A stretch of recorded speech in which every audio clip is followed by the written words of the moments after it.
Hi guys, Roberto dito nga update. pala tayo sa Ang Metro post ni Dental Jack Care, sa kanyang para social media magpa-check ng account. sensitive teeth at magpa-cleaning na rin. Ayun, no? So usually every Jack, 6 months tayo nagpapa-cleaning para hindi magkaroon ng cavities. sa Metro Dental. Dok, anong cause nun? Bakit parang sa gums ko tapos naging sensitive ko siya?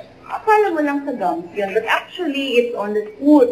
Abraded na yung part ng tooth na yun. Manipis kasi yung part na yun, nasobrahan lang sa toothbrush or baka mali yung position habang nag-toothbrush. Usually what we do, you just put the filling, you cover it with the filling, make it some. Minsan natatanggal, humihilo na naman siya, pero pag gano'n, babalik lang natin, gagawin lang uli natin. And then wala na yung humihilo. Ayun, no? Ganda na smile ni Jack. Oh. Tapos na ang kanyang session dyan sa Metro Dental.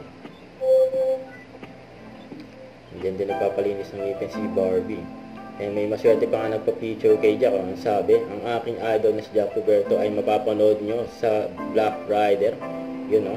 Ayun, nabangan si Moises sa Black Rider. Siyempre. Nagpa-supported din si Madam Barbie. At kapatid niya, ate ni Barbie. Ayun, supported din. Sabi, sumipol ka sa eksena. Sabi na kay Jack, grabe yun. Huwag kalimutan mag-subscribe, click ang notification bell for more update. Ito po ang Cherry Reaction Vlog. Bye guys, thank you for watching.